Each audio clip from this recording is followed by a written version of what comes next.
فرمایا کہ یہیں پہ بس نہیں ہوتی، بلکہ اللہ تبارک و تعالی جب کسی انسان سے محبت کرتے ہیں تو یہ انداز اپناتے ہیں۔ اس انداز کے بعد پھر فرمایا کہ رسول اللہ صلی اللہ علیہ وسلم فرماتے ہیں پھر اللہ تبارک و تعالی کہتے ہیں کہ زمین کے اندر جو لوگ ہوتے ہیں ان لوگوں کے دلوں کے اندر بھی اللہ تبارک و تعالی اپنی محبت پیدا فرما دیتے ہیں۔ یہ اللہ کی محبت کا جو ہے وہ کیا ہے؟ انداز ہے۔ رسول اللہ صلی اللہ علیہ وسلم فرماتے ہیں کہ اللہ تبارک و تعالی اپنے بندے کو محبوب جانتے ہیں اور اس سے بہت زیادہ محبت کرتے ہیں۔ جب محبت کرتے ہیں اس کو اپنی رضا عطا فرماتے ہیں، جب اپنی رضا عطا فرماتے ہیں تو اس کو اپنی جنتوں کا وارث بھی بنا دیتے ہیں۔ یہ اللہ تبارک و تعالی اپنے بندے سے اس قدر محبت کرتے ہیں۔ تو جس انسان کا اتنی محبت اللہ کرتے ہیں اس کا احترام، اس کی قدر جو ہے اللہ تبارک و تعالی نے انسانوں کو بھی کہا ہے کہ تم بھی انسانیت کی احترام اور اس کا قدر کرو۔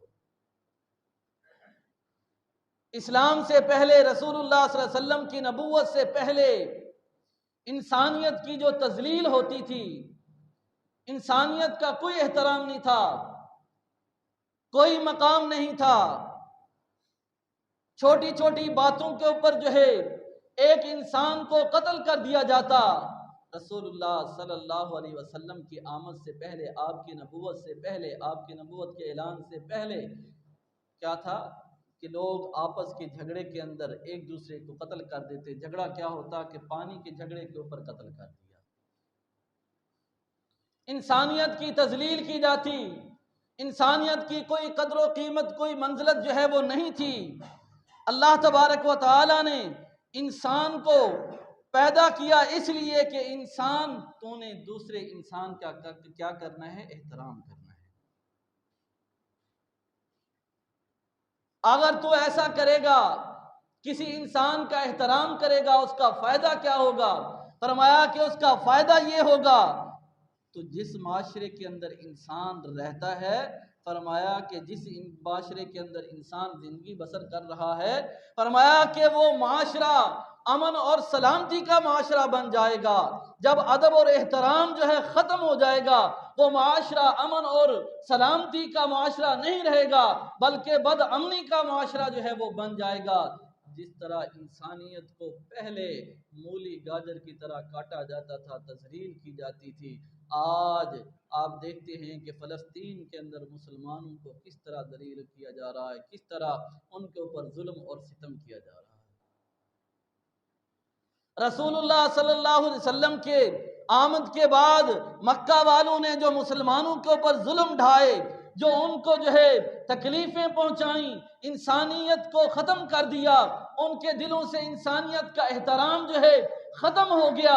آج وہی یہودی ہے جو اسرائیل کے اندر، آج غزہ کے اندر فلسطین کے مسلمانوں کو وہ تذلیل کے ساتھ اور ان کو بے دردی کے ساتھ جو ہے وہ شہید کر رہا ہے۔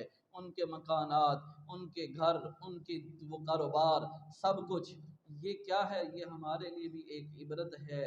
اور اللہ تبارک و تعالی نے ہمیں دکھانا چاہتے ہیں کہ لوگوں وہ دیکھو وہ بھی مسلمان ہیں جو وہاں رہتے ہیں اور وہ یہ دعائیں کرتے ہیں، اللہ کسی کو بھیج دے، کوئی صلاح الدین ایوبی بھیج دے، اللہ کوئی بھیج دے، غزنوی بھیج دے، اللہ جو آئے آ کے کیا کرے؟ ہمیں چھڑوائے۔ قرآن کے اندر اللہ فرماتے ہیں وہ دعائیں کرتے ہیں، کیا کہتے ہیں کہ اللہ ہمیں ان ظالموں کے ظلم سے محفوظ فرما، یا اللہ ہمیں اس بستی سے نکال دے، یا ہمارے لیے بھی مددگار بھیج دے۔ اللہ تبارک و تعالی فرماتے ہیں کہ آج انسان کی کوئی قدر نہیں ہے، جس کو میں نے پیدا کیا ہے، جس کو میں نے فرشتوں سے سجدہ کروایا ہے، یہ انسان، اس کا احترام، جس کی خوبصورتی کے بارے میں، جس کی تخلیق کے بارے میں اللہ فرماتے ہیں میں نے 4 قسمیں کھا کے یہ کہا ہے لَقَدْ خَلَقْنَا الْإِنسَانَ فِي أَحْسَنِ تَقْوِيمٍ، کہ میں نے انسان کو بہت اچھی شکل و صورت کے اندر پیدا کیا ہے، تو اس کا احترام اور ادب بھی تمہارے اوپر لازمی ہے۔ اس کا فائدہ کیا ہوگا کہ معاشرہ ایک امن اور سلامتی کا گہوارہ بن جائے۔ اللہ اکبر۔ صحابہ کرام رضوان اللہ اجمعین ایک دوسرے کا کس طرح ادب اور احترام